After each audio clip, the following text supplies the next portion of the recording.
Hey, what's up, cats and kittens, and shout out to all my Cerebralites. It is me, the Cerebral Diva, and I'm back with another episode of RealiTEA, and that's TEA because I give it to you scalding hot.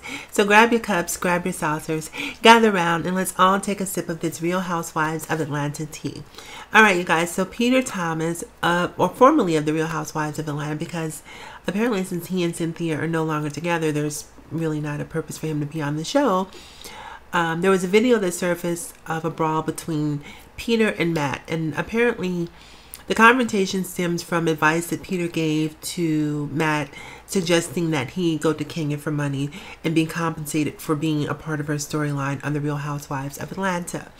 The two had an altercation at a radio station, and much to my surprise, I believe Peter held his own. I was shocked and amazed, being that Matt is so much larger, at least appears to be so much more physically fit. But when he and Peter got into the scuffle, it looked like Peter was about to get the upper hand. Not only that, if Peter felt like he was in any grave danger, he actually had a box cutter in his right hand that he wasn't using. So it was kind of like he was almost handling Matt with one hand, because he was holding the box cutter away from his person as not to cut Matt, or as not to use it unless he absolutely had to. So Peter is actually making the publicity rounds now, and he's discussing this tape that surfaced yesterday. So we're going to listen in on an interview and see what Peter has to say. Say something the Breakfast Club would do. Now we wouldn't even do that. No, we wouldn't. You would do that? No, Because the big dude just came to the door and let him in. I thought I'm getting set up again. I don't know what happened. I mean, dude is definitely angry about a whole lot of things. I don't think none of it has to do with me.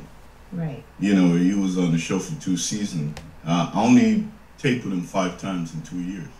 So I never physically hang out with him ever. Right. And he was angry that, I think he was angry with Kenya that he didn't get paid.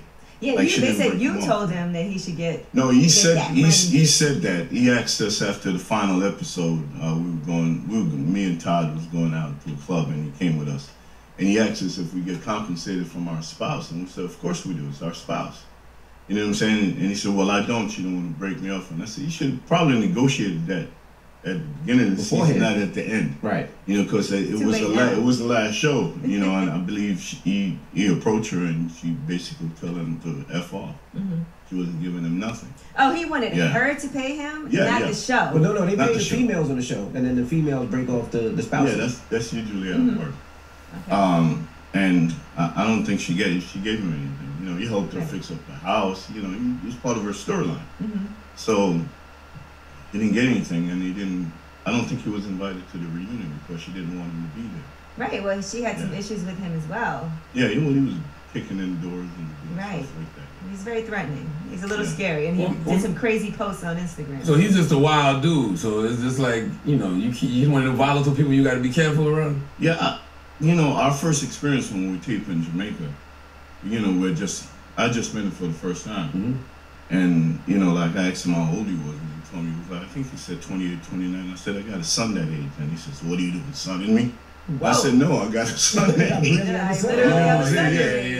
Yeah, so, you know, like from that point on, you know, at that point, first time I'm meeting him, it's like, you know, we could step outside. I'm like, I'm looking at Greg and everybody like, what's wrong with him? Yeah, a lot of testosterone, a lot of ego. Yeah. I mean, he's a big dude, though. He's like, what, 6'5", 6'6". He's like, you know, very muscular. Did you know he was going to be at the radio station that day? Yeah, they called me the night before. I was at the basketball game, and they called me, Jessica, and said, hey, you know, like, he's going to be here tomorrow. Do you want to come? Because he has a lot to say. And I told her no at the time. But when I thought about it, if, you know, I'm still building the show. And I said, I wonder if he's going to go up there and just be reckless with his mouth, just make things up, because he's good at doing that. So I said, you know what, I'm going to go. You know, and I went up there that morning, because I do a live remote with them every week. You know what I'm saying? Oh, talking about the show. Yeah. So talking about his club. That's your home. Yeah. You know, the club or the show? Oh, the club. Yeah, the club. You know, remote, the thing we do in radio and those things. And you should know what a live remote is. We haven't done one in paper long. Yeah, anyway, you know, I had to go up there anyway. So when he came, like, he had said a lot of threats on the way, you know, like, on the way I'm coming up, the room's going to get real close. You know, you're this, you're that. You just, So you know, like, yeah, he said a lot of stuff. He texted me a lot of threatening stuff. And I'm like, yo, money, I'm at Club Warner Sportsman. I'm not going to come there and you're going to jump me. I'm like, I don't have no beef with you. What is your issue? Right. You know, so when I got up there, I thought we was going to have like an intelligent back and forth in the studio. Right, it might get a little heated. Yeah, you might get a little heated, but ain't Just a nobody conversation. Yeah. So. But hold on, before you Yeah. got there, did you consciously say, I better bring a box cutter just in case? I usually have one of those on me all the You time. goddamn right. He's Jamaican and he's an OG. My father always say keep a little something on you. A blade, some brass knuckles, it's not something. really a box cutter like a box cutter. Right. You know what I'm saying? It's one of those multi-use things. So, Okay, all right. It's like a Swiss Army knife. Yeah, so I had one of those in my pocket. So when he started like 20, he was going back and forth for 20 minutes. But as soon as he sat down, like I see that he wasn't there for an interview. He was there to fight. Right. And I'm looking at him like, why this guy want to fight me? This guy's crazy. I'm 55. I don't fight anymore. 54. 55, he be getting the pancakes at IHOP. Oh, Right? 54. No, I'm actually, 54. I'm 53. You 56? Yeah. Oh, you eligible for the pancakes Yeah, already? eligible for the all pancakes. right. I didn't know. I thought you was a couple years away. All right. And he's closer towards the door. And I'm looking at her try to stop him for 20 minutes. And, you know, DJ Butterfinger is there, and I don't think he's going to do anything. So, you know, so I'm in the back of the room. I'm like, yo, this dude, and they tape it. So I'm like, this dude is going to whip my ass on TV. Right. You know what I'm saying? What am I going to do? So I'm back there.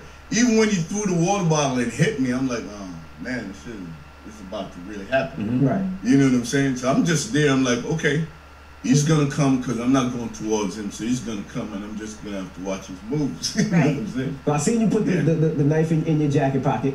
Yeah, it was in my pocket the whole time and I had my hands in my pocket. So I figured that he probably, you know, like if he has any kind of street sense. That's it. Like, Oh, man. He has his hand in his There pocket. you go. You don't run off somebody that got their hand in their pocket. Right.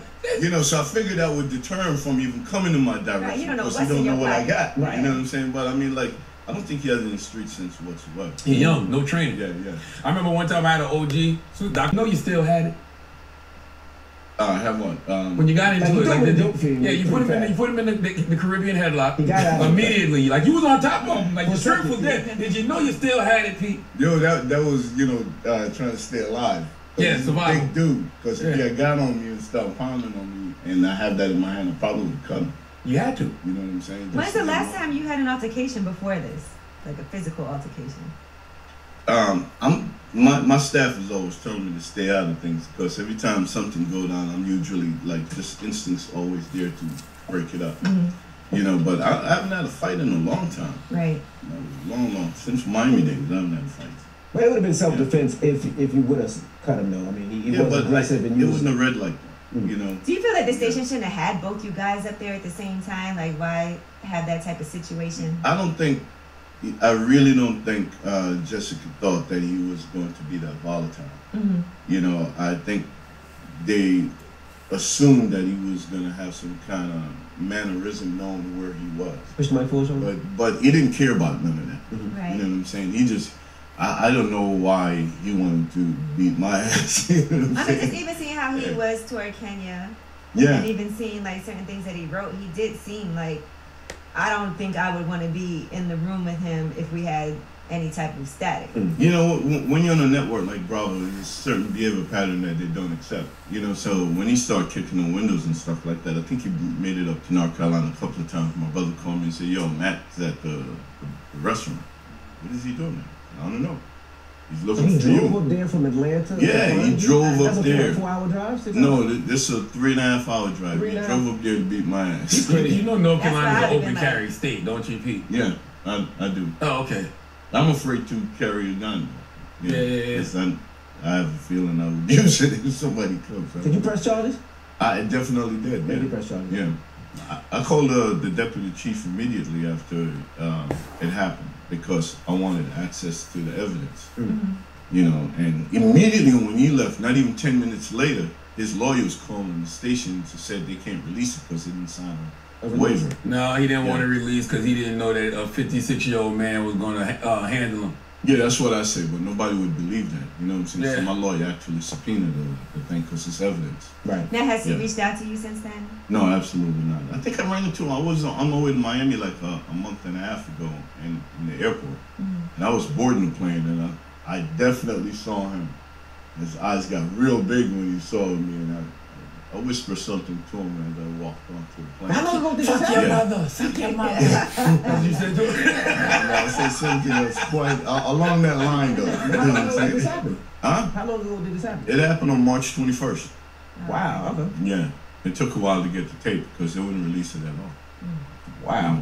So y'all good now? I think it's really lame of him to be pressing charges because you big as hell. I heard he was pressing charges, and I don't know why. If you go to the state of North Carolina, I think there's 2 assault charges against him. Because when he came up to the tape, when they were doing open Club 1, him and a limo driver got in an altercation because he was trying to get in a car to Kenya.